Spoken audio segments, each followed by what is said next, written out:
Hindi nyo alam, yung naging hilig nyo na pagkain, yun yung nagbigay ngayon sa inyo ng sakit.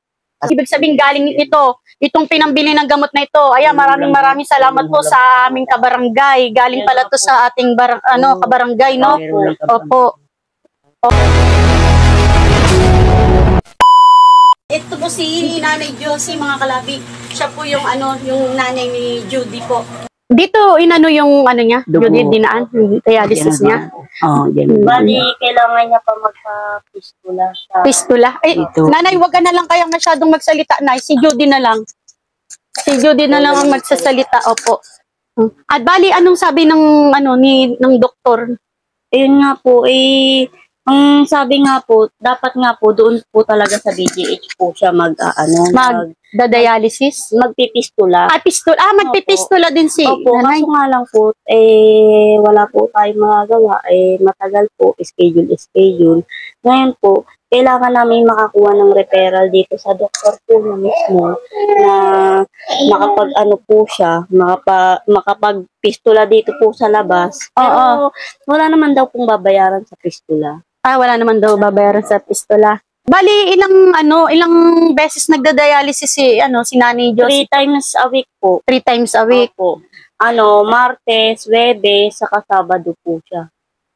Bali, si Nanay Josie, ngayon lang buwan siya nag-umpisa na mag-dialysis? July, madam. July nag-umpisa na siya. July, August, 2 buwan na siyang nagda-dialysis. Bakit, Nay? Anong naging ba ni Nanay? Ba't nauwi sa pagda-dialysis? Dito sa bato. May creatinine, mataas ang creatinine. Stage 5 na kasi siya, madam. Stage 5 na. Yung sa kanya sa... 1-2 na yung yung creatinine. Nung una, madam, talagang ayaw po sana namin sa ipa-dialysis. Baka nagbabaka sakali kami na makukuha pa po sa gamot. Kaso nga lang, madam, nung nakakaramdam na po siya talaga ng hindi na nagsusuka po siya, hindi na po siya kumakain. Talagang pagka kumain po siya, isusuka niya. Isinusuka din po niya. Tapos pati yung gamot niya, sinusuka niya. Kaya inano nyo na siya tinakbo nyo na siya nun sa ospital. Kaya po yun nga po, sabi nila nun sa ayaw, sa gusto na nga ni Nanay. Kailangan na siyang i-dialysis. Emergency na po talaga. Saan ba daw nakukuha yung mga ganong sakit? Sa maalat po. Sa maaalat? Dahil sa tuyo, sa bagoong. Sa unang sa gulay-gulay. Pinagoongan, ganyan. Nahiligap po kasi kaya... Anong araw po? Hindi nyo alam, yung naging hilig nyo na pagkain, yun yung nagbigay ngayon sa inyo ng sakit. Kasi bato. Soft drinks din. Ayan. Nagtitindaw ako. Inom ng soft drinks, isang ganyan.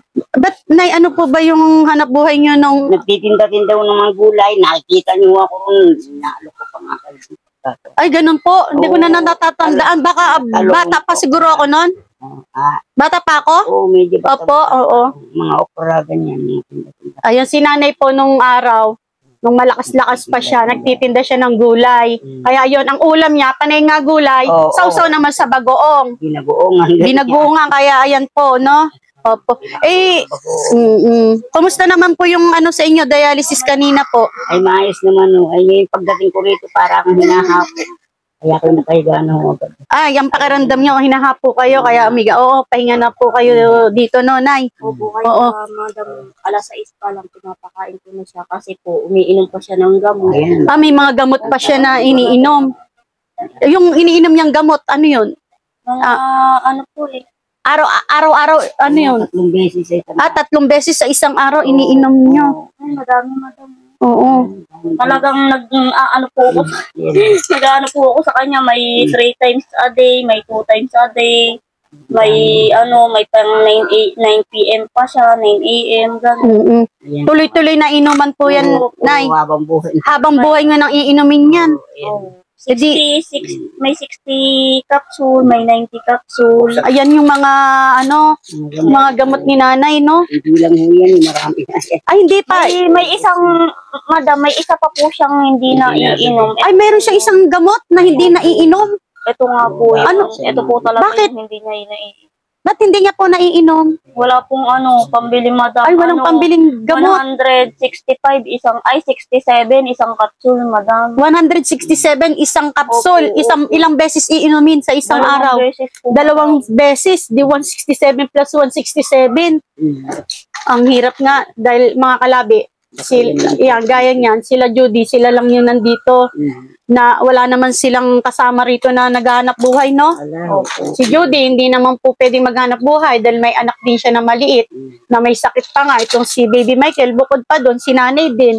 Isa rin sa iniintindi ni Judy. Kung nakasakit, akong kasama nilang ang tabay niya na nagtitinda-tinda para Opo. Nagtitinda kami, madam, nung Opo. nung wala pa po akong maliit pa. Opo, kaya lang ngayon. Ayan, no? Ay, mga kalabi, meron pong hindi nabili na gamot si nanay. Hindi nila mabili-bili nga dahil sa sobrang mahal, no? At wala naman din silang. Buti iyan, nabili nyo yan. Opo, kasi yung iba niya. Ito po kasi nung humingi ako ng tulong dyan sa kapitan natin, madam. Okay. Lumapit po ko nung ito po yung mga natira niya pong gamot noon na Binigay yan ni Kap? hindi po na pinalakad niya lang po dito sa Opo, sa atin dito. Oo, yung nagbahay-bahay. Opo. Binahay-bahay Ay, ibig sabihin galing ito. Itong pinambili ng gamot na ito. Ayan, maraming salamat po sa aming kabarangay. Galing pala to sa ating kabarangay, no? Opo. O, ayan po, ito na po yung napamili nilang gamot, kaso may kulang pa nga, no?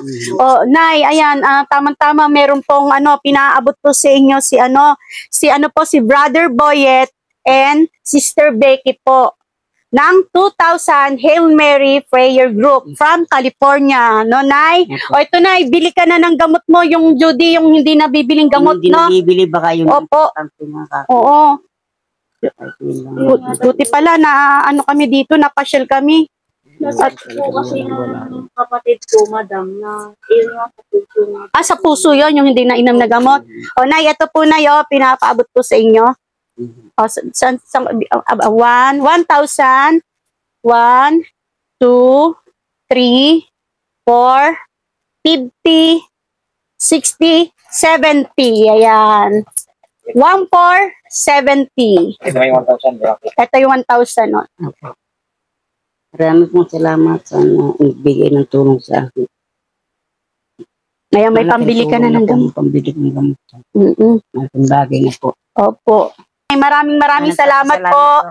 Opo, kay Brother Boyet and Sister Becky po ng 2,000 Hail Mary Prayer Group from California. Maraming salamat po. Napakalaking tulong po nitong binigay nyo. Tamang-tama po. Wala pong pambili ng gamot si nanay. Meron po silang hindi nabili na gamot po.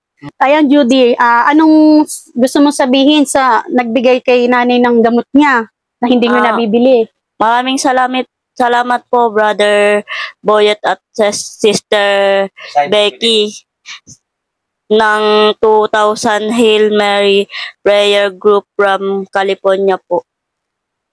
Lubos po akong nagpapasalamat po talaga dahil isa rin po kayo sa tumutulong po para sa panggamot din po ng nanay ko. Sana po bigyan pa po kayo ng masaganang buhay at magkaroon pa po ng malakas na pangangatawan. Yun lang po. Maraming salamat po. O yan mga kalabi, maraming salamat po sa inyo at sana sa nakakapanood po, sana po tuloy-tuloy po yung gamutan ni nanay, tuloy-tuloy po, no, Nay? Habang buhay, sabi nga ni nanay, sana po matulungan po natin si Nanay Josie sa mga nakakaluwag po dyan. Sana po matulungan natin po siya sa kanyang panggamot. Ayan mga kalabi, hanggang dito na lang po at maraming salamat po sa patuloy na sumusubaybay kay Baby Girl, Madam Labi. Mga kalabi, God bless us all. Paalam po. Laban lang, Nay, ha? Opo.